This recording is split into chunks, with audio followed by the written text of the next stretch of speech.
Hey everyone, welcome back to the BVTV channel, and today we'll be doing another UFC 4 Universe Mid episode, episode 48, Fight Night 38. A big card we got going to be in Madison Square Garden, headlined by the light heavyweights Chuck Liddell, Cayman Hall, and first up we've got Eddie Wineland taking on Johnny Eduardo, and go figure, I forgot to I hate when I do that. I forgot to get the record stats and rankings out. So I don't even know who's doing what right now. Oh no. But it is just kind of great to honestly be here and just be able to do this again. Happy Tuesday, by the way. There you go, Eddie Wineland, Johnny Eduardo. The bantamweight's gonna kick out. We actually have a pretty loaded card. Seeing the fact that we see Nate Diaz in action, we're gonna see Stipe Miocic in action, Walt Harris. We have a lot more in that lineup. I was trying to think of who exactly. I mean, Paige Van Zant's coming back to fight. So we got a bunch of pretty big fights. But this fight is to be the one to kick it off for us. And it's funny as I'm trying to get back to that screen. Oh my! Aha! I found it. But folks, Eddie Wineland is 1-5. Johnny Eduardo 4-6. Really excited to have Eduardo's kind of been in limbo, truthfully, with his UFC career. He's won, he wins some, loses some. He's trying to get back on winning form, trying to get back on track, and he's trying to be successful.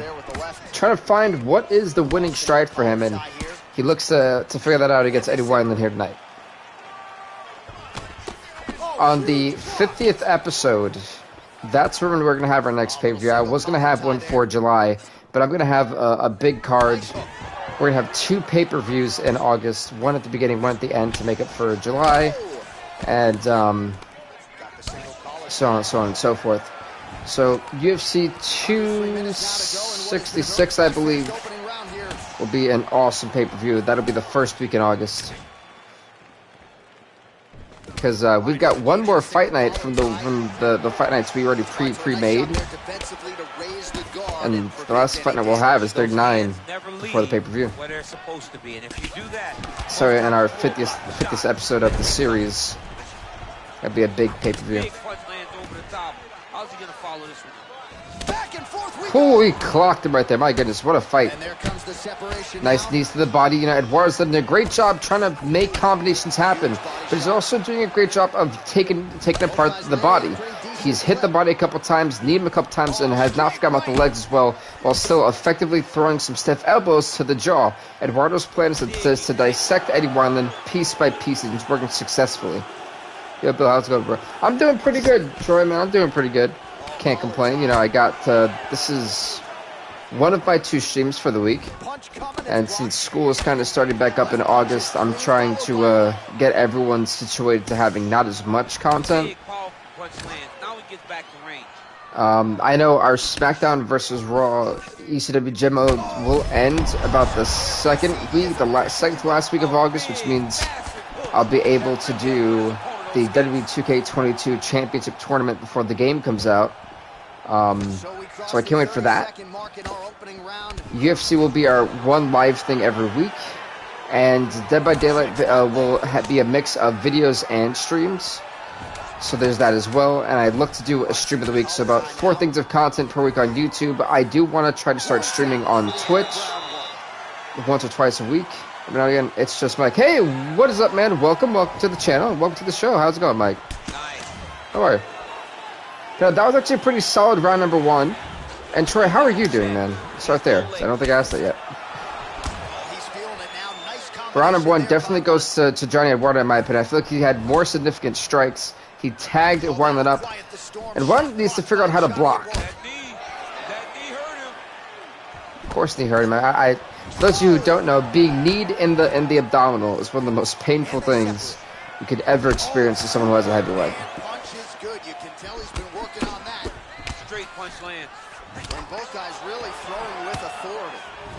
Ooh, that was a nice shot. And now he engages in a Muay Thai clinch, and I think a lot of people watching. I just got back from my PWG match. I was booker for 1 and ended getting booked for 2 matches. Nice. That's awesome, man. Congrats, found on the 2 weeks. Hopefully it went well and everything. And I just thought that was disappointing at first. Now I wish. I think Poirier fought in our last week's show, but look at this. Eddie Wineland just got rocked up there. You know, if I'm Johnny Ward, I want to capitalize, but at the same time, don't want to move away from my original strategy of targeting the body, hitting those knee strikes. Eddie Wineland has made a case in this series to pretty much get too aggressive. And that's where he sits at a 1-5 record. Johnny Eduardo is very patient. Yes, he's willing to sit there and stand and bang with you, but he's going to wait for you to make a mistake, and when he does, he's going to catch you. And that's exactly what we saw right there. Stuff the takedown, no problem. All right, some really grueling work here in the clinch. Both fighters really struggling to gain a dominant position. That happens whenever you understand the position.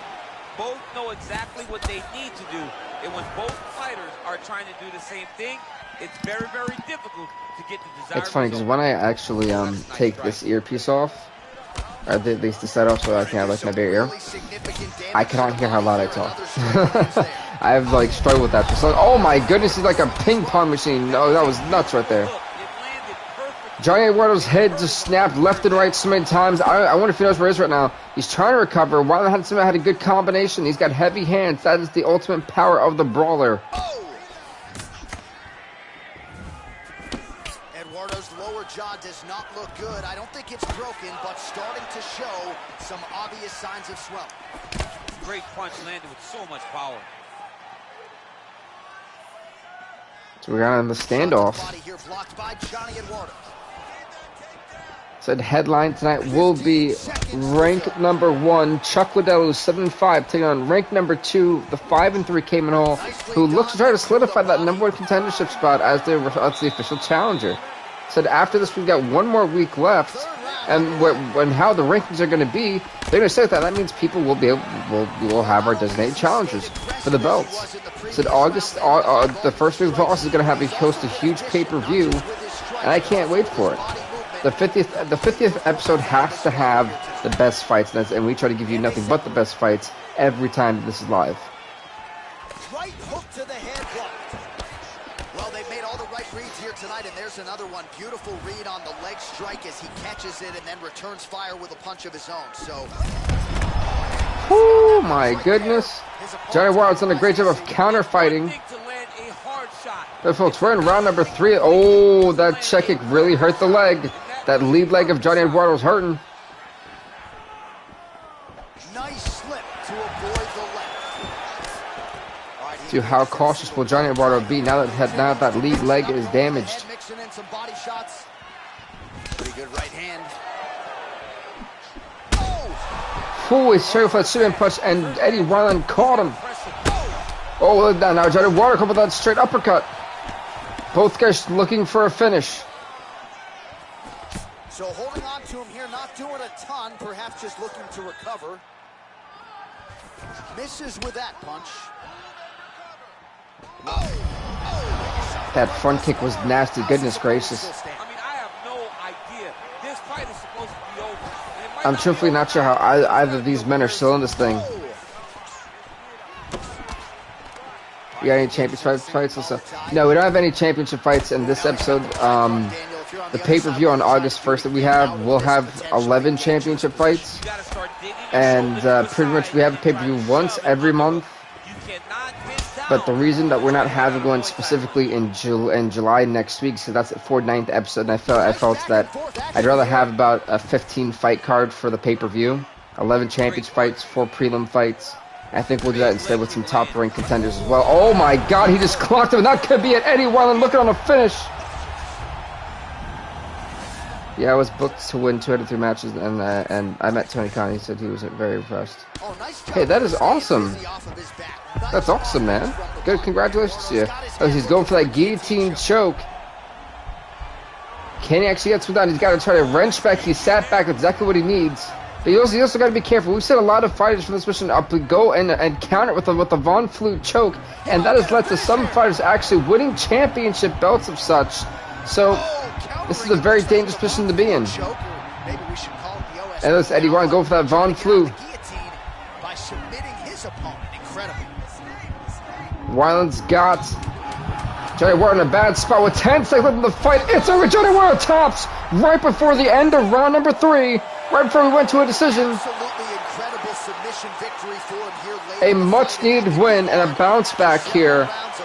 For Eddie Wineland, who's on like a 4-fight skid, he's 2-5 in the UFC. My goodness. What's up, Icy Boy Daniel? Welcome, welcome. I don't think he will sign me to AW though. I'm not very known. So. I mean, that's not true. He signed a couple of people who aren't as known. But ladies and gentlemen, Eddie Wineland going to 2-5. I can't even go that far because I've got my headset charged while using it. Oh no. 52 seconds of the third round. Johnny Eduardo 4-7. That was a pretty heavy Eddie Wineland there, Bruce. You good? That was quite intense. Oh my. All right, Bruce, I see you. It would be awesome if we did though. Yeah, absolutely. It would be awesome, man. That'd be great. Shoot, that'd be amazing. All right, coming up next. Next up, folks, it'll be a heavyweight bout. The 4-6 Stipe Miocic will take on the 1-4 Walt Harris. This fight is up next in the heavyweight division. Dan Mergado, the referee for this fight. I'm watching Space Jam New Legacy right now. Oh, that's pretty cool. I didn't watch the first one, so I probably won't watch this. I didn't care for Michael Jordan, truthfully, and I don't care for LeBron. So it's like, I'm not interested in it. It's no knock to the people who want to watch it. I'm pretty sure it'll be a good movie. Not for me. I actually got to update the bantamweights right now as this fight goes on. I wasn't expecting Eddie Wineland to win that fight. I really wasn't. I didn't think he had what it took in the tank. Pull a submission victory. And truthfully, it could be an amazing blessing here for Eddie Wineland. He's finally shown that he could be versatile. He's got more tools in his arsenal, and that he's developing. So it was a big win for Eddie Wineland. But this fight right here sees Stipe Miocic and Walt Harris. Harris known for wanting to go on the ground, trying to gas people out. Oh my goodness! Have you ever heard of heard the ring name Tommy Danielson? I don't think I have, good sir. I don't think I have.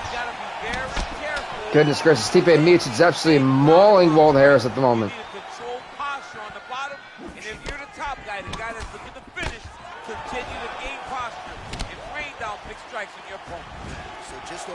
Harris is just kind of swinging while he's got to keep his composure. He's got to get centered back. He's got to, try to get some distance, create some space between him and Stipe, and just oh my goodness, getting rocked. Oh, well, that's me. Well, I will definitely look at him, but dear God, Walt Harris getting absolutely mauled in round number 1. Stipe could possibly close here. Walt Harris is just not looking right at the moment. Oh, wait, now Harris, the power fist of Harris, finally staggering Miocic. Miocic could be in trouble in the corner. 90 seconds and counting here in our opening round. All right, folks, we are going to have... Oh, my God, that uppercut. Rocked them. It's over. It's over. This fight's got to be over. Stipe Miocic looking to close. Somehow Walt Harris able to survive the onslaught of punches. Now he's on top of him looking for the finish. I have no idea how Walt Harris is honestly standing after the beating that he's taken in this round. I think we still got like 2 minutes left. Yeah, it's a very dangerous position, but good. Oh my God! Wow. Whew. Yeah, that right there is a high-level knockout, ladies oh and gentlemen. man. Absolutely loving it. Just a good Lord. To end the fight, landed flush. I'm not even sure his opponent. Stipe Miocic, the head kick knockout. He hit him so hard the skull bounced off the cage. The cage. One more time. Boom. Gosh, I mean that is as nasty as it gets.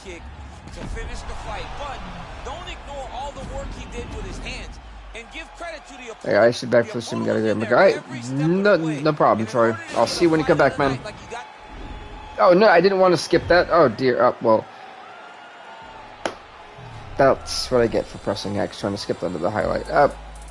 Either way, Stipe Miocic 5-6. Will Harris 1-4. The next fight we got for you is going to be in the women's bantamweight division, as Aspen Ladd takes on Betch Correa. I'm still struggling to get that up. Okay, there we go. Having a laptop where I have all the stuff on my corner here to update the stuff is interesting. It's a pain. But Aspen Ladd comes in with a 3-5 record. Betch Correa, who's 1-3. For Ladd, she's been on a tear. Betch Correa has not. Aspen Ladd's coming in here with 2 fights in a row victorious. She's trying to go 4-5. She's been dominant since. So for Ladd, it's about if I can beat Betch Correa, I'm on the right path to 500, something that she's never really been before. But she immediately goes for a takedown. It was a sloppy single takedown, by the way. She gets that takedown, and now the question is, what is she going to do with Betch Correa at a mercy? And she's trying to hammer it away, trying to get a knockout in the first few minutes of the round. We still have to update the heavyweight. Non-stop on the ground, moving in all the right directions. Another nice transition by her there. That was a big win for Stipe. Strong bottom work here, staying busy. So well, you don't want to let Aspen Ladd take advantage of the ground, man. She's a monster. A beast. There we go. By the way, folks, in this episode, we're also going to see Khamzat Chimaev come back in. He's 1-2 in the UFC, and he's going to be taking on the 4-5 Akira Misaki. I said headlining this fight will be ranked number 1, the 7-5 Chuck Liddell take on ranked number 2, the 5-3 Cayman Hall. We've got in the welterweight fight, this would be a big fight, ranked number 4, the 8-7 Carlos Condit take on ranked number 6, the 10-9 Talon Woodley. Nate Diaz going to make his appearance against Brunel Dariush. And also, Paige Van Sant, ranked number 8, 4-3 takes on ranked number 7, Lily Williams, 3-2. And we also have Dan Ige in the fellow divisions 1-0, ranked number 10, take on this 3-2, ranked number 7, Darren Elkins. So we've got a bunch of huge fights, huge ranked fights in this episode, and I think we're going to look at some of the best action we've seen in a while. But can we talk about how Aspen Ladd has came in and absolutely dominated this fight? She's done a great job. She's been very dominant. So far, we've had one tap out and then one submission victory so far. Sorry, one knockout victory. And Aspen going for an armbar. This is not where you want to be if you're Betch Correa. This is like doomsday for Betch Correa. Betch Correa forced to tap out to Aspen Ladd. Ladd with a dominating performance, coming out unscathed. 4-5 is the record for Aspen Ladd. Talk about a dominant first round finish, a dominant first round performance for Aspen Ladd. 4-5, and she pushes Betch Correa to 1-4. I don't think Correa was really prepared for the dominance that for Aspen Ladd to come out like that. She dominated. At 4 minutes, 36 seconds in the very first round. Declared the winner by tap out due to an armbar. Said congrats to Aspen Ladd. Big win. Not even big win, a dominant win is the better word. 1-4 for Betch Correa, 4-5 for Aspen Ladd. It's impressive. And these folks, the welterweights, the 1-2 Khamzat Chimaev takes on the 4-5 Akira Misaki. This fight happens right here, right now. Let's get it going. Sorry, not welterweight. Sorry, middleweights. I don't know why I said welterweight. Misaki's never been a welterweight.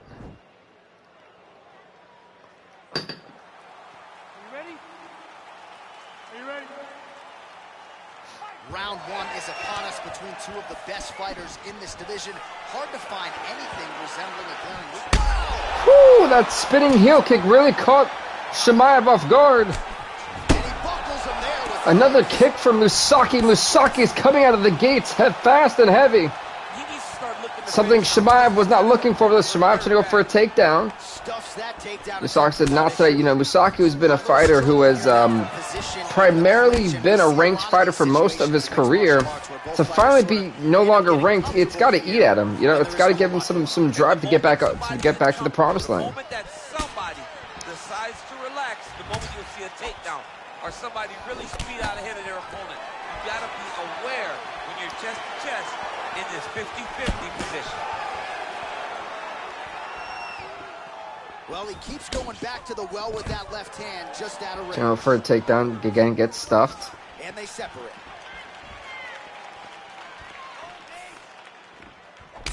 Both fighters kind of has an, oh, nice stiff elbow.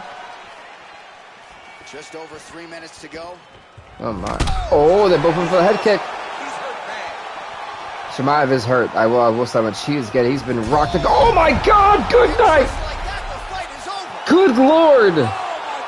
Khamzat Chimaev, one punch, overhand right, the knockout, back, he's now got a 2-2 record, he's back to 500, and just probably put everyone else in the moment division on those. Good God! Wow! Yeah, but the whole fight, he was landing great strikes, kicks, punches, he was doing everything right until eventually... Here is Bruce Buffer. Wow. Ladies and gentlemen, referee Yves Levine has called stop to this contest at 2 minutes, 8 seconds of the very first round. Declaring the winner by knockout, Khamzat Chimaev. Congrats to Khamzat Chimaev, everybody. He is now 2-2 in the UFC. Musaki is 4-6 after that knockout. I mean, there's nothing like wow. You don't even hear the one that lands that puts out your opponent's lights. Wow. Tonight he got that done. Truthfully. Very proud wow. of the work he and his coaches got done tonight. That was the next fight. Next up, folks, will be in the men's fight division as the 5-8 Joseph Benavidez takes on the 2-4 Ujrat Carter. This fight is up next. Here we go. They're ready. Are you ready? Are you ready? Fight. All right, so here we go. Round one. I can barely hear myself thinking. Nice knee to the body. Two of the most dominant, well-rounded For fighters. Ujrat Carter making his debut. Oh, nice head kick. Uh-oh. Carter's been rocked. He's been rocked early, too. Oh, straight right. But, you know, as we're saying about Carter, man, you know, he made his debut in UFC 3. He's had a rock start in 6 fights, 2-4, not the best. Trying to get it back together. Nice punch, man, over the top. I think Carter tried to replicate what Khamzat Chimaev did. I mean, that overhand right knockout was insane, especially the fact he was stunned and dazed by 3 straight head kicks, and was able to pull off that shot in knockout fashion. It wasn't one of those pumps. He absolutely, when he hit him, the force fight just absolutely made Musaki scud off the floor. The face bounced off the floor. That's how impactful that shot was. The whole crowd and Madison Square Garden jumped up like there was no tomorrow. Both fighters exchange in the pocket here. Jump with those knees to the body. It's smart. Ooh, what a punch. Whew.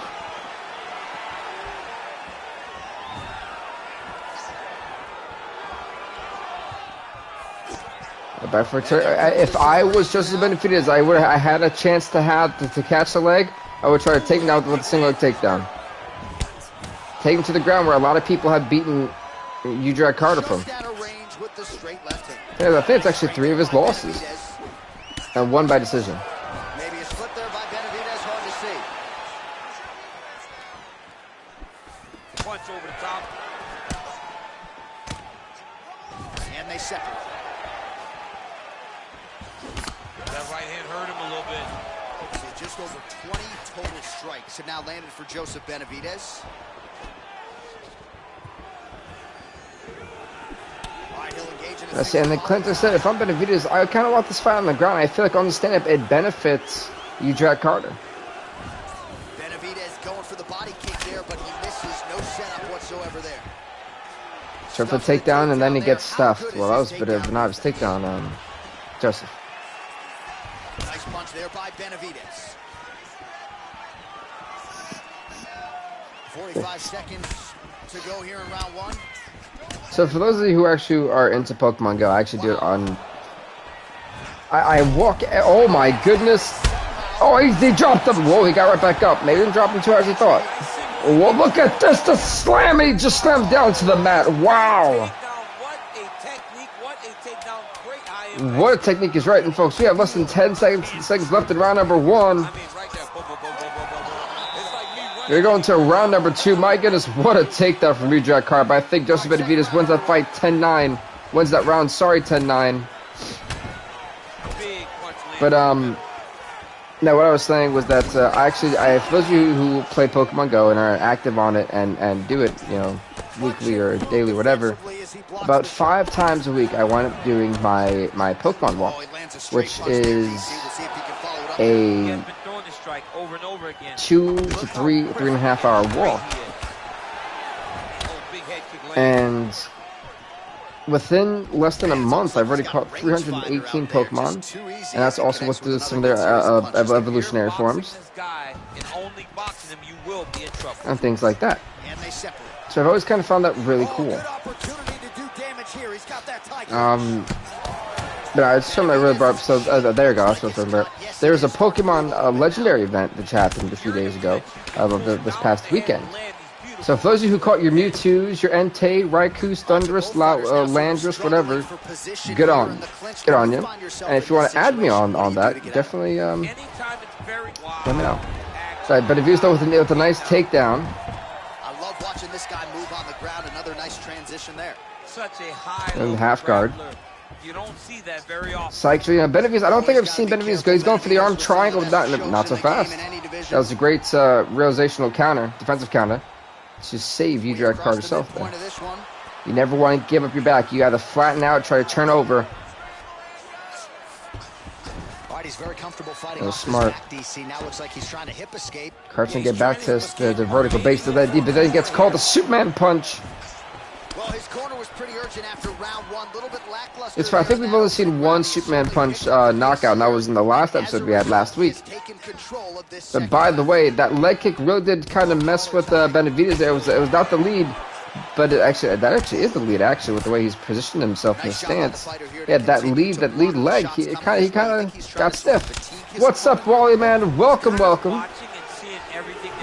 How are you? UFC is right, man. This is probably one of my most favorite series to do. I love doing this once a week. And by the way, oh my God, to the abdominal. Oh, goodness. Carter's in trouble, and he's a bloody mess. But I do know that there will be some changes to the channel because school's starting up for me once again. The semester's starting up for me in August, and I'll be doing Uber Eats 5 to 6 days a week, you know, for 8-9 hours. So there's gonna be a lot of change on the channel. John Cena's back in Keith Lee. Yeah, I was kind of surprised that they had Keith Lee face Bobby Lashley and lose, but it's great to see him back. And I think this is John Cena's farewell tour, truthfully. I think this is the last time we'll see John Cena. And let's talk about how, once again, Jack Carter is in a bad spot on how he's being able to hang in there. Can hang on for 10 more seconds to round number 3. We go to round number 3 of this fight, but how much more does Jack Carter have in store, and how much more damage can Joseph Benavidez' leg take? That's a true question. But, yeah, so what I want to do is have a mix of video content and streams. So, for right now, the SmackDown vs. Raw 2008 Gem Mode series is going to be around for a while, till the second to last week of August when it completes. Actually, no, there's 3 more weeks left of that, so that'll lead up into August. And yeah, I seen that Goldberg was there. I was like, okay, cool. He'll challenge Bobby Lashley to kind of put Lashley over.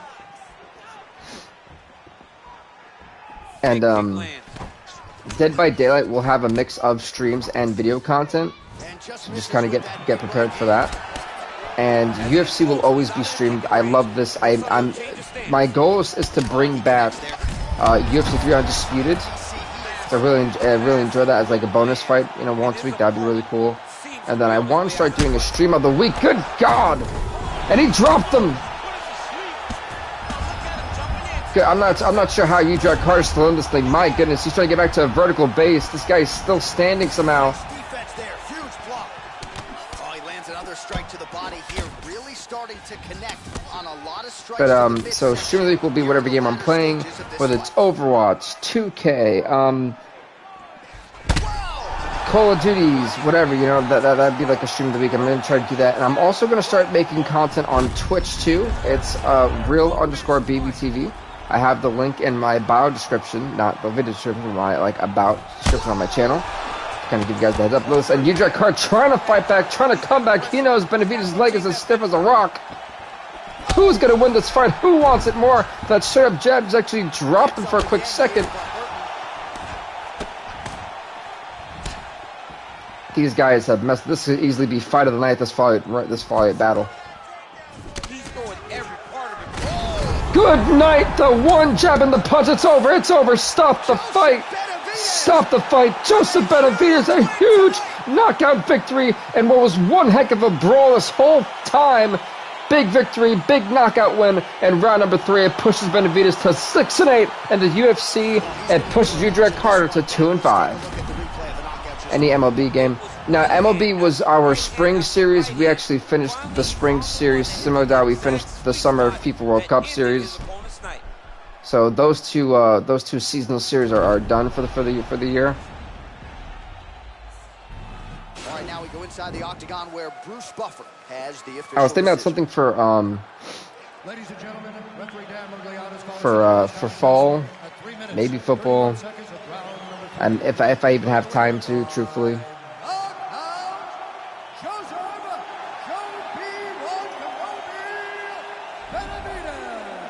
Congrats to Joseph Benavidez on winning this fight. It puts him to 6-8 in the UFC, puts Udrek Carter 2-5 as we're on next fight of the night. I'm pretty sure I actually have to update the last fight. So I don't think I updated Chimaev's record. Anyway. Next up. Nate Diaz, the 4-4 Nate Diaz takes on the 1-3 Beneil Dariush. This fight happens right here, right now, in the lightweight division. Between Nate Diaz and Beneil Dariush. Vlogs are good, SVR. Yeah, I know we'll be doing our WWE 2K22 Championship Tournament once that SVR series ends. All right, so here we are, the world's so yeah, there's that. Madison Square Garden. It's crazy to think that not all that long ago, mixed martial arts was not regulated in New York. When that legislation came down, the UFC came strong to the economic presence. But yeah, I think that's kind of I'm headed with it, and then we'll wait for the 2K22. Hopefully, it's a playable game. I think that's my dog's toy just sitting there. Yeah. But no, overall, that's kind of what I have planned for the wrestling game. That'll hopefully be able to be streamed.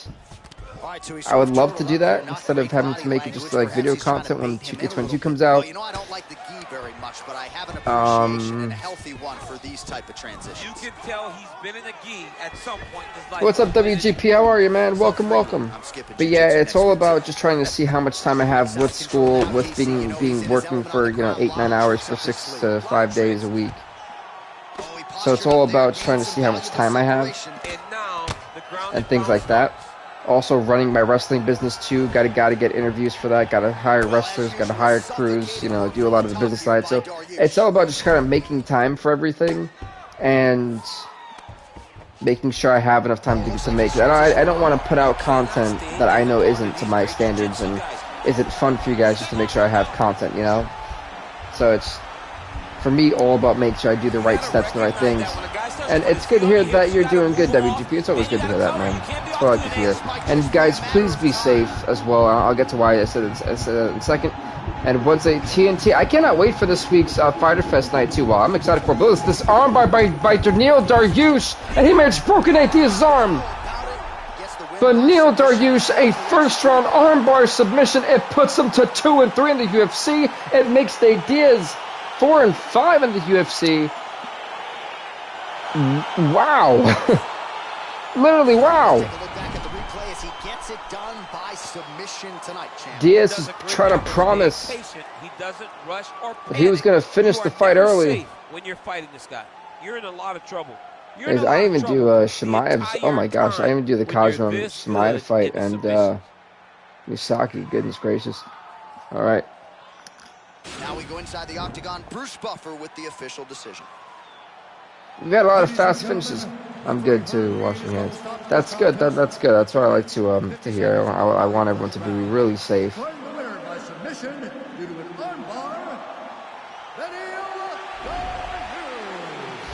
Congrats to Benio Dariush, man. 2-3, and he puts Nate Diaz the 4-5. His lightweight division gets even more competitive. But next up is going to be the women's flyweight division, as the 3-1 Rosa Escudero takes on the 2-2 Baoli. This fight happens right here, right now. Women's flyweight division. Let's get straight into it. Good fights. I'm honestly loving it. I think every fight is really kind of coming to his own, and these guys are really pushing themselves to the limit. Here we go. By Baoli in the sweatpants, or the long pants, and Escudero in the white. Opens with the left. Baoli, we all know, is a heavy hitter. Escudero, more of a finesser. Can't go to the ground, chooses to stand up a lot, but very versatile fighter. And as this fight actually goes on, let me actually update the records. If we were on Khamzat Chimaev, that means we probably missed Diaz, we missed Benavidez. I think we even missed Aspen Ladd. We got a nasty fight. These two women are going to go all in. No pun intended, if anyone caught that. Cough, cough, AEW. Cough, cough, cough. I'm bad at these things. There you go. Lightweight. So let's have them done. These, I'm hearing these shots, and my goodness, good lord. That one snuck in. Nice strike. Some nasty strikes. Under 3 minutes now to go in the round. 3 minutes of round number 1. So that's done. Chimaev is done. Nate Diaz is done. Flyweights are done. And make sure the Aspen Ladd is done.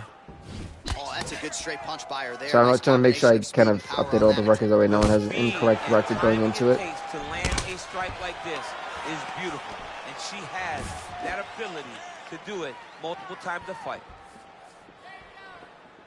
2 minutes now to Awesome. go. I actually didn't think I did Stipe's either.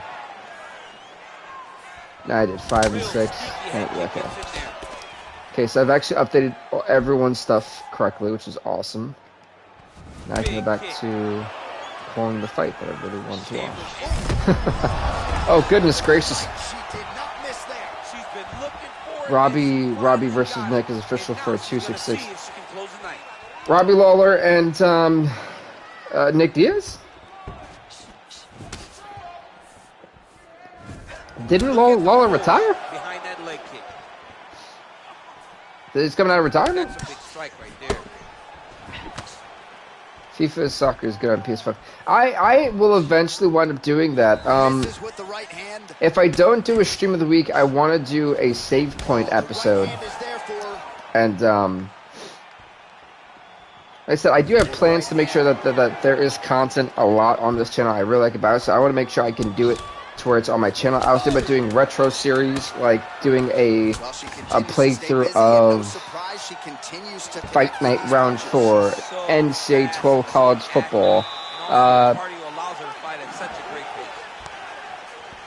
Madden 12, Fallout New Vegas, Oblivion, you know, things like that. Even Call of Duty World at War. Like there are some real she's got the right hand going tonight. You know, just some playthroughs that may be very retro-ish, and so I have a lot of ideas. It's just about time. Do I have enough time to do them? And that's what it comes down to.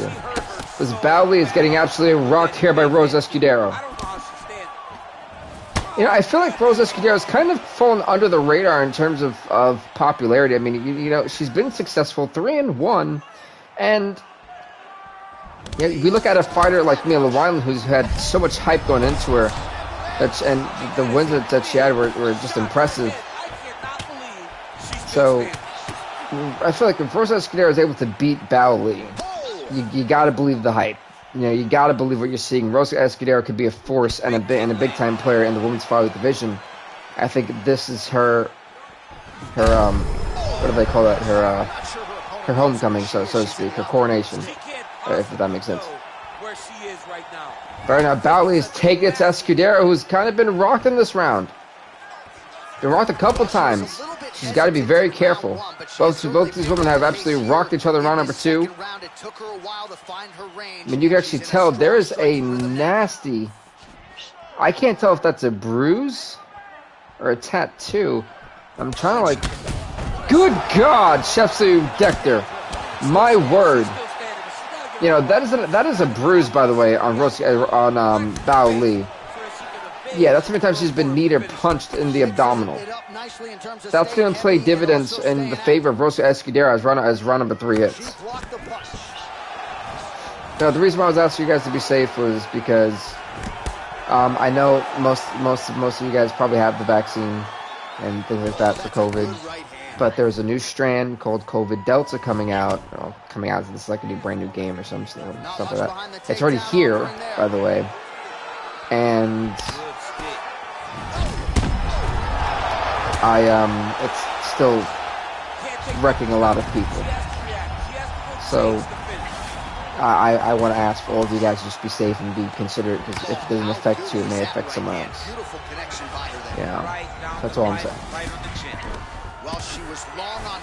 So Escudero absolutely rocking. I mean rocking. Now we see her trying to dominate on the ground. This is not a good spot for her. She has struggled in the ground in her previous fights. That accumulates to 2 of her losses. Because she was dominant on the ground by the time she got back to 7. She was exhausted, gassed. She got worked for the rest of the fight and she lost.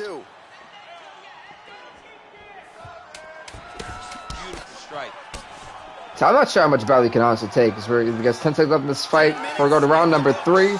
Round number 3, here we go. After this, folks, we got nothing but ranked fights left. After this was a huge card. Oh, great. Here we go again. I really got to be safe because I help them. No, me too. I'm an asthmatic. So, you know, I just want everyone to... I know a lot of people don't pay attention to it. You know, I've used to work at, before COVID, actually, I used to work at Universal Studios and lost my job because the pandemic hit.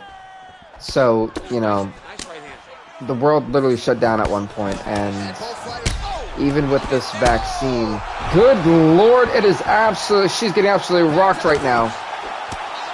Not sure how much about it is left, but even with the vaccine, they're even thinking about giving you a 3rd shot, a booster shot now.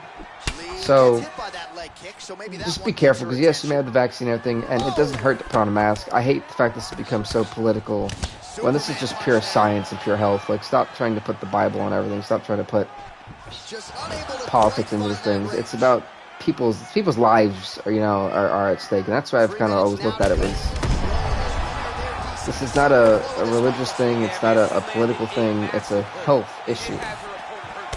You know, it's a health issue. That's what it comes down to at the end of the day. I've never been invested on the political side and all that other stuff. It's not me. I want everyone to be safe. I want to be able to go out and play mini golf and go to the beach and have... This is going to sound so... Oh no. What do they call it? I don't know what you guys call it nowadays. I think it was like a Meg Thee Stallion song they had about it. Was it Hot Girl or Hot Boy or something? I don't know. You guys know what I'm talking about. Either whatever that's supposed to mean. Yeah. That makes me wonder, since there's a new strand of schools will be virtually, I'm still in high school. No, they're going to assume people still had the vaccine and things like that. But my goodness, Rosa Escudero has absolutely rocked right now. It's over. Stop the fight. Wow. Okay, Bill. See you next week. I'm saying, hey, see you, man. You have a good one. Thanks for stopping by. But good Lord, Batley, when she actually got the stop on Rosa Escudero, she came in to hammer, and Batley pushes her record to 3-2. And ironically, it also puts Rosa Escudero to 3-2 as well. That front kick absolutely wrecked Escudero. Then Batley did not stop. She just kept hammering away until she got the job done. Let's get it inside the octagon to Bruce Buffer for the official decision. Ladies and gentlemen, referee Eve Levine is going to stop to this contest at 3 minutes, 29 seconds of the 3rd round. Declaring the winner by knockout, Lee. Well, there she is. Batley, a big victory for her. And so, no, literally Anderson Silva style indeed. That was nasty. It was impressive. I'm telling you, there's so far, my two fight of the night candidates have to be Benavidez versus Carter or Escudero versus Lee. The entire time, fast, non-stop, they were wrecking each other. Next up, folks, we'll be in the featherweight division as we're going to see Dan 50K Ige, rank number 10, who's 1-0, who will take on rank number 7, the 3-2 Darren Elkins. This fight is up next.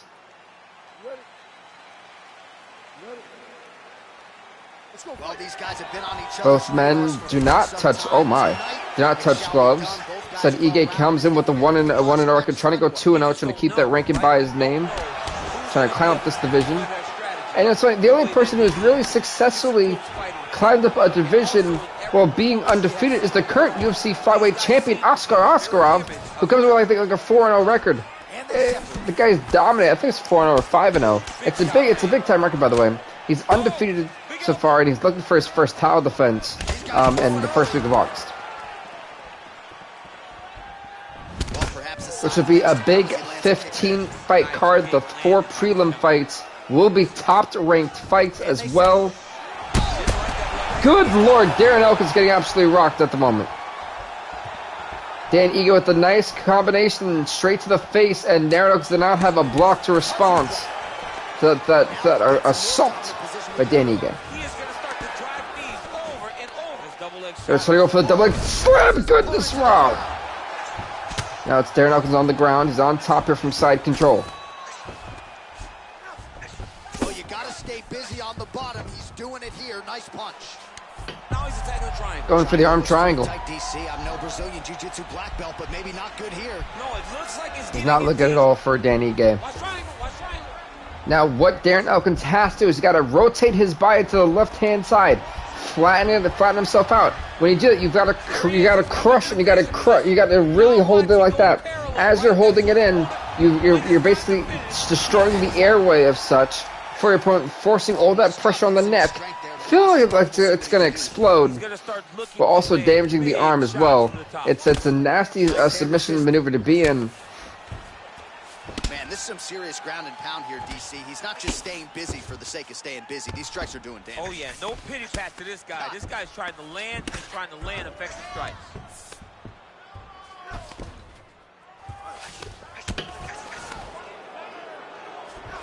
We're staying on the ground, kind of at a stalemate on the ground. And Dan Murray stepping in and trying to break the stalemate. Both fighters back to a vertical base. Here we go.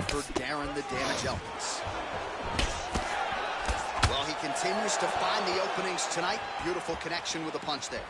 So where this crowd has kind of enjoyed most of the fights, or I've been on the stand-up. Well, DC, that's some nasty wars already. He's doing a great job of blocking his head. A lot of times, those shots to the head. Ooh, a nice shot off the jab too. This time, this guy's making sure nothing lands. Wow, that was a big mistake. He went for that spinning back. Instead, got met with the head kick and absolutely floored Dan Ige. As we're going to round number 2, we got 10 seconds left. Round number 2. All right, there's the horn signifying the end of the round, and certainly for one party, he's fortunate to still be in this fight. Yeah, honestly, I felt that fight, the longer that round would have went, and if there was more time in round number 1, that could have easily swung in the favor of Darren Elkins. Tried to go for that double leg smash slam down again, did not get it. Ige stuffed it. Thoughts on TJ Dillashaw? Do you think if he beats Corey, he deserves a title shot? John, don't you come to me without a combo. I want the whole platter. Give him the whole platter, young man. Put some punches together. Make this guy take the whole thing. Wow, they both had spinning backs they did. Truth be told, find something that's going to go behind it. Yes and no. Beautiful punch. That was a thudding leg kick. If he beats Sandhagen,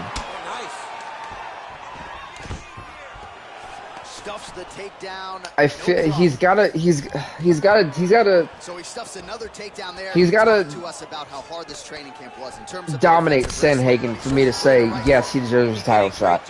If it goes to a decision, I don't feel like, unless he dominates Bob via decision and he wins it by the 5 rounds and it's complete 50-45, then yeah, deserves a title shot. I feel like he has to knock him out. He's got to tap him out, and he's got to do it early. Look, it's Dan Ige wrecking Darren Elkins. But you've also got to think too, is that when you get caught using illegal steroids and things like that, it tarnishes your legacy.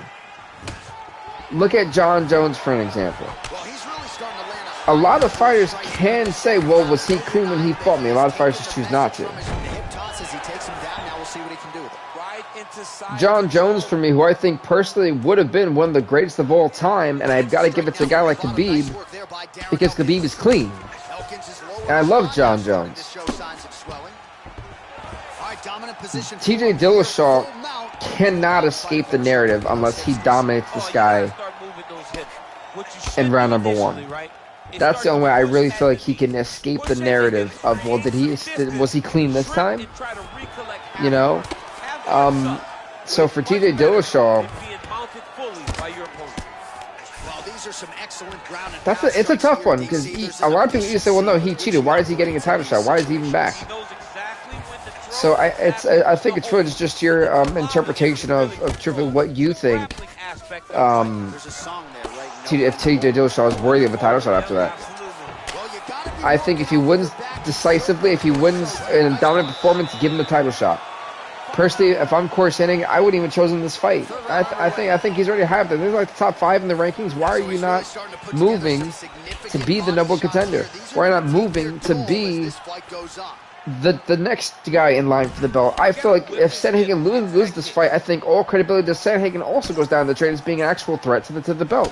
How do you lose to a guy who hasn't fought in over 2 years? You know? There's no give on that leg kick. I was a fan of him, but not anymore. And that's the thing too. You got to think this guy is not going to go into any crowd being loved. No, he doesn't know where he is. He's hurt real bad. That punch landed. Wow, he actually got wrecked. Goodness gracious, it's over. It's over. Dan 50K Ige he's 2-0 in the UFC with a big knockout victory against Darren Elkins in round number 3.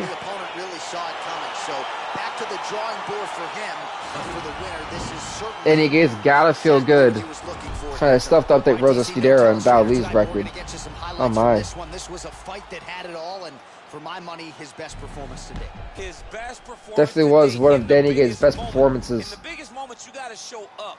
And that's exactly what he did tonight. He used every bit of his skill to get the job done. Here now, Bruce Buffer with the official decision. Font versus the winner of Dillashaw versus Sandhagen might be booked if Jan and Aho aren't fighting till October with the loser getting Munoz, baby. That's an interesting, Joe, I actually agree with your statement, because I completely forgot about Rob Font in this equation. There are a lot of talented bantamweights that are making statements. You gotta think Sean O'Malley's kind of coming back. Dominic Cruz is coming back after a successful win. There's a lot of guys in that division, rightfully, who have been there, clean, by the way, that are worthy of being that next title challenger. So this division is going to be so turned on heels, especially with the controversies that we had in the last championship fight between Aljamain Sterling and Petr Yan. By the way, folks, the next fight we got for you is a women's strawweight division fight between, I don't know the number of the rank for these two. Ranked number 8, Paige Van Zandt, who is 4-3, by the way, and the 3-2, ranked number 7, Lily Williams. This fight happens right here.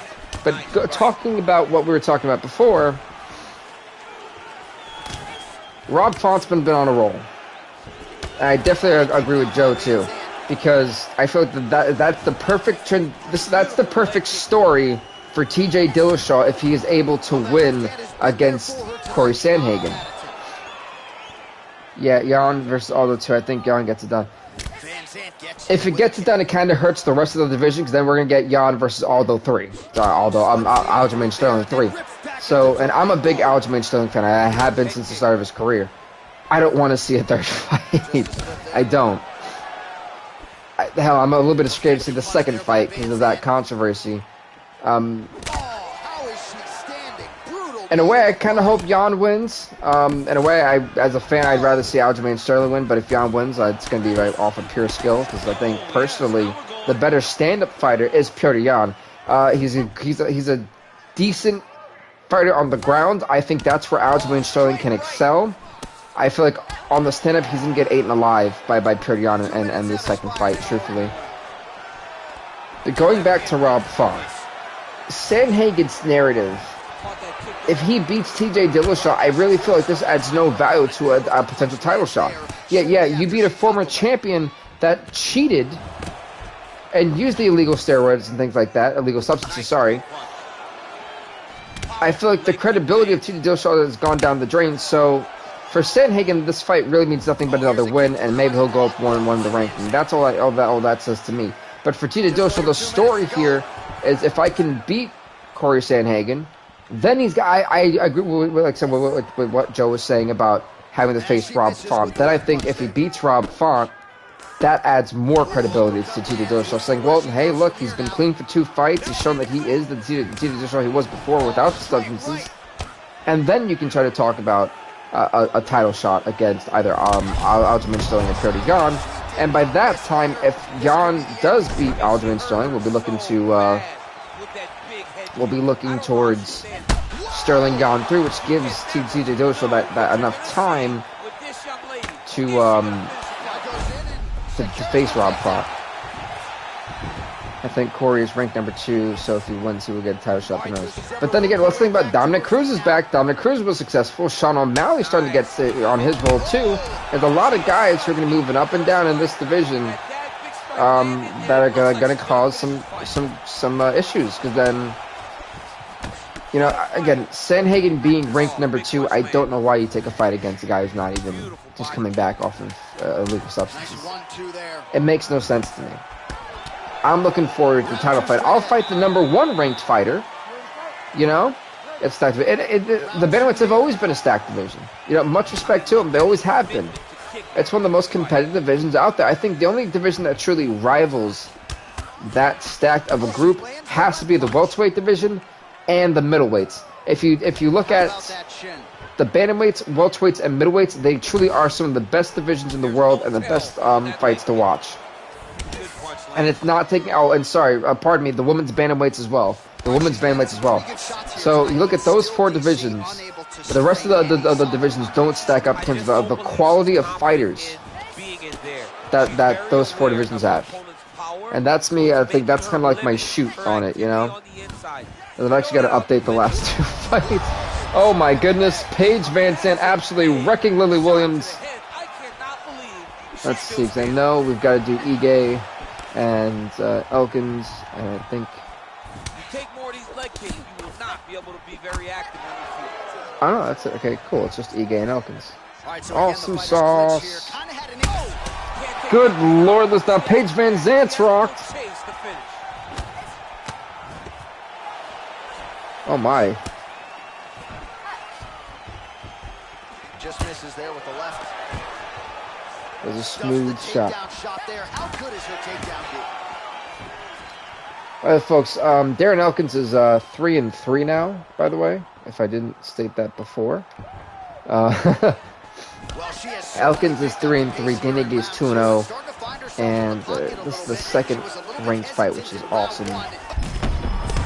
Goodness gracious, Lily Williams is absolutely wrecking her in round number 2. So I pulled my laptop closer to me so I can update the records, but now I need to update the rankings. Van Zandt gets absolutely melted by that head kick. So we lean on the numbers. But Ige is going to kind of skyrocket up, which is going to be interesting to see because a lot of the fighters in the featherweights have only a 2 fight. He's going to skyrocket, which is going to piss off this division. Ooh, I know you heard that head kick. Oh my gosh. That's how you finish a fight. No. No Huge doubt. shots there. But no, truthfully, I've been so amazed with how well this division, Well, the right with how hand well has this been series there has come forward through, and that tonight. you guys really enjoy it as much as you do. Fight of the night. It might be fight of the night, man. I've got to agree. This is looking to be definitely fight of the night. I'm almost done updating the rankings complete for the featherweight division. And that is now updated. Woohoo! Wow, my goodness. Round 3. Here we go. I was not expecting the women's strawweight division to be this intense today. That's just, also shows something too. I mean, ranked number 7 and ranked number 8, these guys are on thin ice. They truly are. Looks as though her leg might be hurt here, limping a little bit.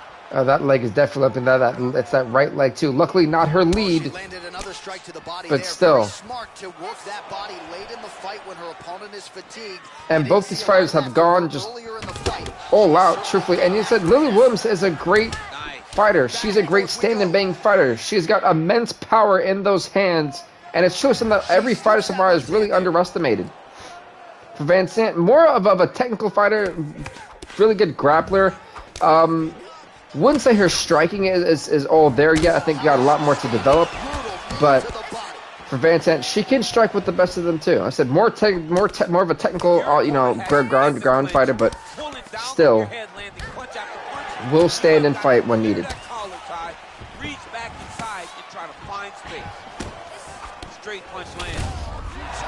And she absolutely just decked Lily Williams there for a moment, but then she missed her opportunity. She went for that leg kick. Williams stuffed with the takedown attempt. Williams has done a great job with combinations in this fight. By the way, folks, we do this once a week. This is the episode for this week. The UFC 266 pay-per-view for us will be the first week of August. A 15-fight card, 11 championship fights, 4 prelim fights, all top-ranked fights. Gets no better than that. The next week, folks, will be Fight Night 39. All right, so again, we find ourselves here in the clinch. Off top, but do you watch South Park? I used to, every now and again, yeah. Ooh, that leg, goodness gracious, that leg. All the things that happen in this position, the person winning and controlling the underhook battle is the one out ahead. I'm saying that leg cannot handle much more. If Williams wants to win this fight, she's got to try to put her out soon. She missed with that jab. All right, so no surprise. Oh, that's a nice scramble by her there. Wow, she got a takedown, and that was a weird glitch.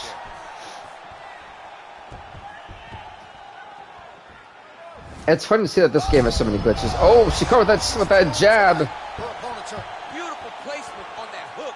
What a great job of finding such a massive shot. Oh, she landed a jab there. Is her jab better than yours or no? It's way better than mine. She's so fast and she throws it with ill intent. So I say that's the end of this fight. We're actually going to a decision for the first time tonight. So the fighters go the distance here tonight. I don't know. I really don't know. This is going to come down to me 29-28. Ladies and gentlemen, after 3 rounds, we go to the judges' scorecards for a decision. All 3 judges scored this contest 29-28. Declared the winner by unanimous. And Lily Williams picks up the unanimous decision victory. That pushes Lily Williams to 4-2, and it puts Paige Van Zandt to 4-4. You know, Williams has got to be stoked about this win. This was a hard-fought win and arguably fight of the night. But the next fight we got for you, folks, that is going to be in the welterweight division as rank number 4, 8-7, Carlos Condit takes on rank number 6, the 10-9, Tyron Woodley. This fight is up next. And Tyron Woodley.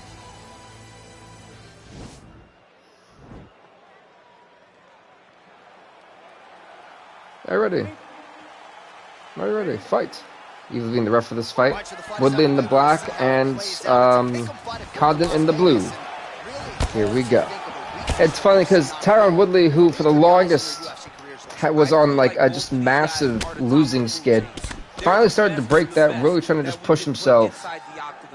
So let's see if he can truly, you know, keep himself relevant in that sense. It's kind of, it's mean to say, but it's the truth. Condit's attempt there is blocked by the opponent. Oh, stuffs the takedown without issue.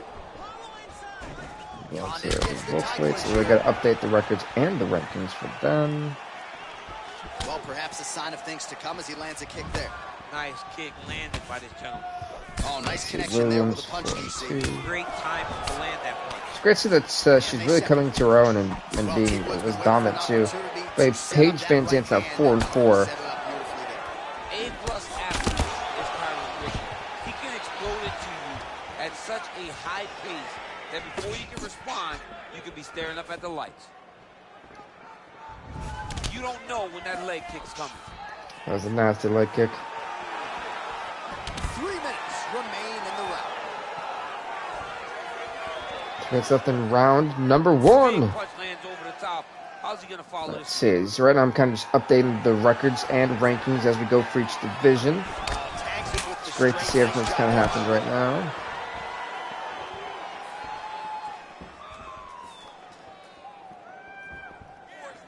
Not there.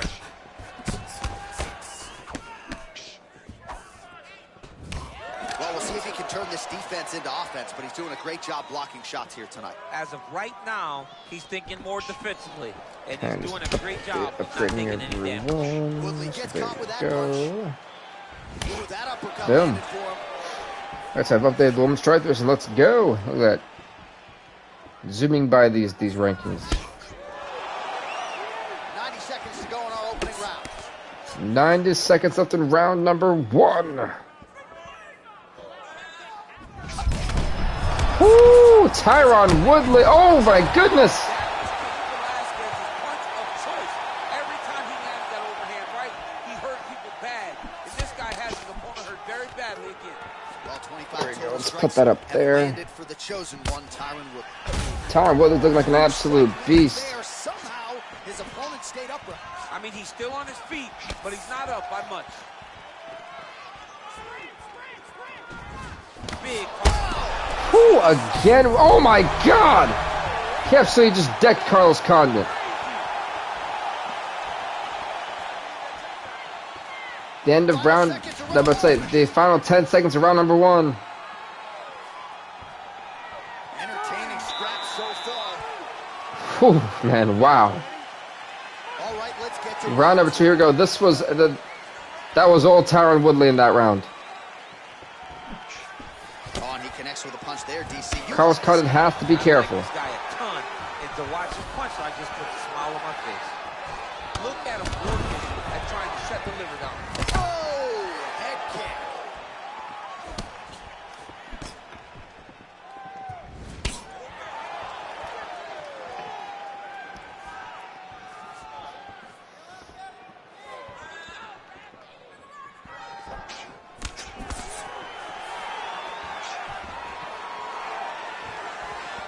Beautiful kick. Some nice shots, okay. So it's been a little bit stale in this first round, in round number 2. They're trying to analyze what's actually happening, but it's been a lot of misses, keeping space. You think Tyron would have went to the same strategy as round number 1? I mean, he was absolutely dominant. There you go. Well, no surprise, he goes for the takedown there, unable to get the fight to the canvas. This is a testament to his opponent, his ability to see the shots coming. Trying to see, you know, Carlos Condit's trying to do everything and anything. But he is just struggling to really get anything going. I mean, he stuffed the takedown attempts, but he's becoming just a punching bag for Tyron. Single collar tie now. Big body kick. Those kicks starting to land. Looked like he might have landed there. Instead, a swing and a miss by Woodley. Goes for the takedown and gets stuffed. Thought he was trying to use Tyron's own momentum to try to turn it around, but it wasn't the case. His kickbox has been very effective, especially to the body.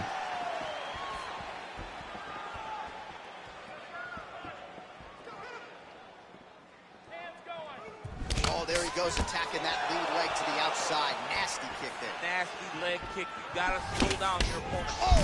Over the top. This fight's gonna be over. Goodness gracious, around. Carlos Condit's tagging him. He didn't stay the course. He mixed it up. He went high, low, and now he's got him hurt very badly. So as we call on the numbers here, 47 total strikes, as you see there, have now landed entirely. Ooh, overhand right that actually cracked him, and it dropped him momentarily dropped him. Condit able to quickly recover. Carlos Condit looks like he's found his stride. Condit going with the kick to the body, but unable to find the range. Look at him yank the head and land that beautiful punch from the clinch.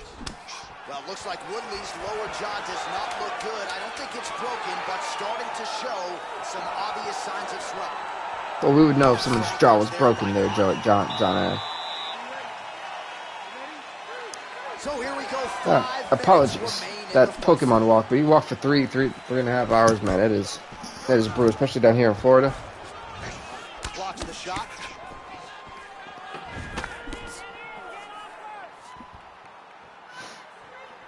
Well, he's got the kicking game going tonight. Lands another one there. A beautiful kick. Going to round number 3 of this fight, and round number 1 I thought was 10-9 Woodley, and then round number 2 it was all Carlos Condit at 10-9 Condit. So we're tied in my scoring card 19-19. Woodley's total strikes landed 56 even. Will we go to a decision? Will we see a stop? I feel like we're honestly going to lean to a decision in this fight. But that was nice, some stiff elbows that have absolutely rocked Woodley. Again, momentarily dropped him, though. He's been able to quickly recover. And up next, folks, will be the main event, a 5-round main event if need be, in the light heavyweight division as ranked number 1, the 7-5 Chuck Liddell will take on ranked number 2, the 5-3 Cayman Hall. That is your main event for Madison Square Garden. Oh my God, that uppercut just decked him, and that could be all she wrote. Carlos Condit knocks out Tyron Woodley. And Carlos Condit is now 9-7 in the UFC. Condit's got to be feeling good. He puts Tyron Woodley to a 10-10 record. A knockout in round number 3. The official decision is in. Here's Bruce Buffer. Ladies and gentlemen, referee Yves Levine has called a stop to this contest at 1 minute, 59 seconds of the 3rd round. Declaring the winner by TKO. It's KO.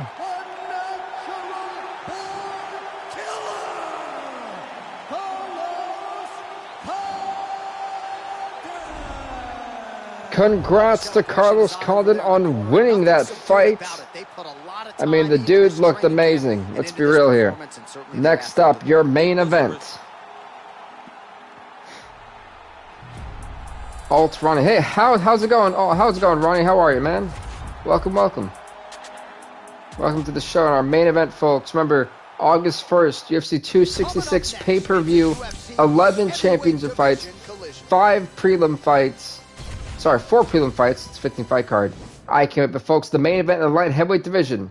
Ranked number 1, the 7-5 Chuck Liddell takes on ranked number 2, the 5-3 Cayman Hall. This is your main event of the evening. I can't wait. I actually have to update the rankings for the last fight, the welterweights. That was a big fight. Oh my goodness! Chuck Liddell looking to end this fight early. I'm doing a universe mode now because you. Yeah, that's awesome, man. I hope it really works out for you. I have a lot of fun doing this, and it's really cool to see that other people have enjoyed it too. That's awesome. That honestly made my day. Oh my goodness, that was a nice uppercut to the body. It said Chuck Liddell, you would think at this point in his career wouldn't be able to compete with guys like John Jones, but like Chuck Liddell holds a knockout victory over John Jones. I mean, this guy has really been a thorn in everyone's side, and a lot of people were believing that if Liddell can beat Cayman Hall, he's done enough to be the number contender for the light heavyweight championship. And I can't argue that fact. And I think this is a big fight for Liddell. He wins this guaranteed title shot in the first week of August. He loses, he gets kind of reset a little bit again. It's going to be interesting to see how Hall and this main event goes. But speaking of that, the shot. But you gotta update the rankings for the rest of it. Update the records at least. Yes, both records are updated. And they separate.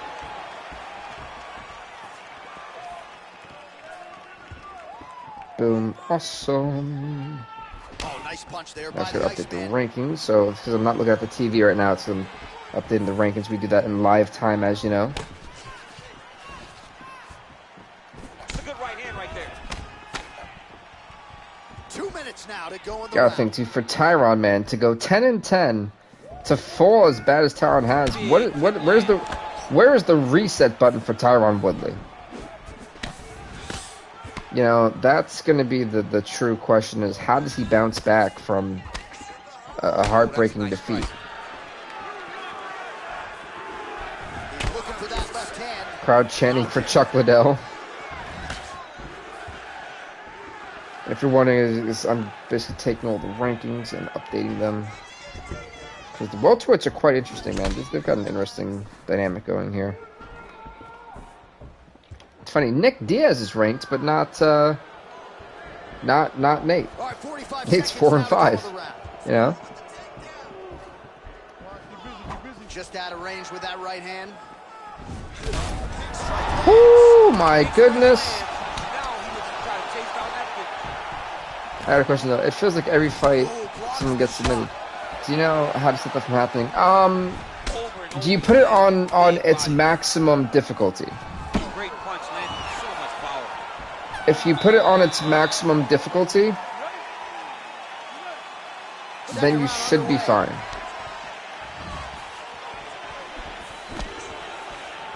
That's the best recommendation I can kind of give. And it is on max difficulty. All right, so he's Trying to think.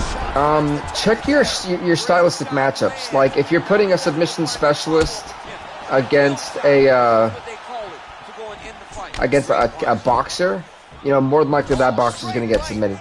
But you want to put like a jiu-jitsu practitioner against a wrestler. You know, that'll be a submission. But if you put a kickboxer and a boxer, you're more than likely to get a knockout. Things like you got to make sure that stylistically they either match or have a weird mismatch. That same fighter may also have a decent background in and defensive IQ and intelligence to make sure that they fit what you're looking for too. That's the thing. The best I could give. well, he gets up again here, but he looks hurt. All right, he engages in a single collar tie. It's funny because even though Liddell's got the tie no problem, Roddy, man, anytime.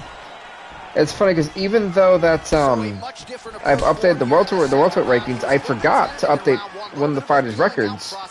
So Carlos Condon, even in a win, actually only goes to rank 5. So he went down a ranking because Ponzinibbio is 10-5, he's ranked 4. Gilbert Burns is 12-6, he's ranked 3. Robbie Lawler is 6-4 with a huge victory, 2 huge victories, he's ranked number 2. And then Mickey Gall, who's 10-4, is ranked number 1. So the top 5 is just stacked, and then in the welterweight division. Oh, significant strike attempt there, but a huge block. We go to the light heavyweights. I know after we do the pay-per-view, we're going to move John Jones up to heavyweight, and we're going to give Khabib one final fight. Okay, so there's Chuck Liddell trying to end this fight against Cayman Hall. Hall's got to try to fight for survival here. Oh, wow, that happened quickly. So yeah, Khabib, who as we know has a 5-5 record, he'll get one fight left, and we will retire him as we did with Dan Severn. He came out of retirement for one fight, but for Khabib, it'll be just this. This is the last fight for Khabib. You know, Severn retired 8-1 in his career. His final fight was his loss. His comeback fight was his loss against Kenneth Thomas. And you know, that's that, folks. We're going to round number 3 of this 5-round main event. And it has been an absolute blockbuster of a main event.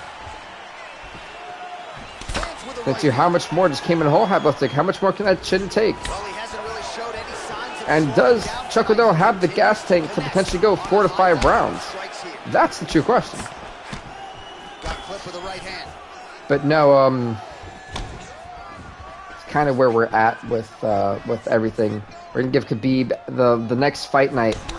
It'll be Khabib's farewell, and that'll be the final fight that he has. Will be and he'll headline the main event for that show. And then the following week we'll see John Jones debut at heavyweight in the main event. So there's going to be a lot of two big things that are going to happen after UFC 266. So August is going to be a big month for us in this channel series. If I try to replicate what UFC well, I was doing this before UFC did it, was with a once a week show, but I still have yet to watch the last fight night. I've got to watch that this week. Just over 3 minutes to go.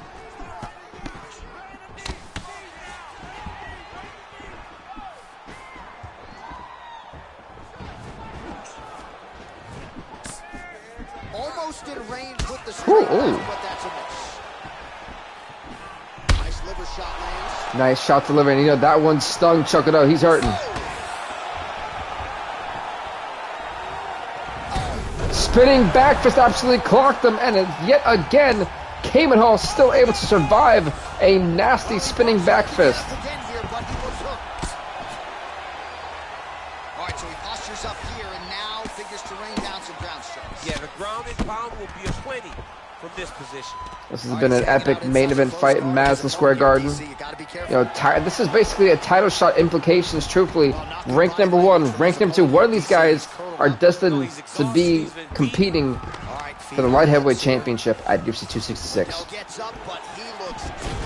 Oh my god, the jab that ended the night for Cayman Hall. Chuck Liddell, a huge knockout. We'll be seeing you to compete for the light heavyweight championship. Just a perfect shot to end the fight. Crowd absolutely loving it. Flush land to close. He has got to be feeling good. Chuck Liddell comes up huge, secures the win, and makes history. Dan Henderson, Chuck Liddell at UFC 266. Cayman Hall now 5-4 in the UFC. Chuck Liddell 8-5.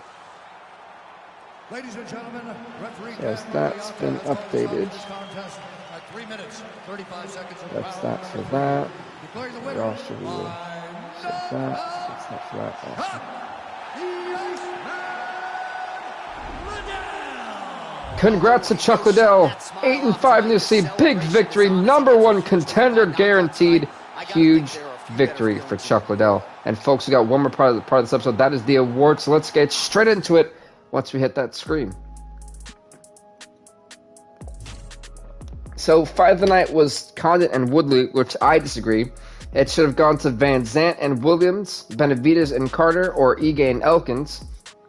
Performance of the night knockout should have went to Khamzat Chimaev, and performance of the night submission, yeah, should have actually went to Asmat. So I didn't agree with who got the awards here, but it is what it is. But ladies and gentlemen, thank you guys so much for watching. Please do leave a like, leave a comment, subscribe to BVTV. We will be doing, I actually have a Dead by Daylight video coming out about the entity on Thursday or Friday, and we also have a stream of the week that I plan on doing, and that'll kind of cap off the week for YouTube. On Twitch, we will be streaming 2 times this week. It's not been announced yet. Just check my profile bio for YouTube. It'll tell you that, and it also has my Twitch link as well in that profile bio if you guys to copy and paste. So again, thank you guys so much. We'll see you next time, and stay off the hook.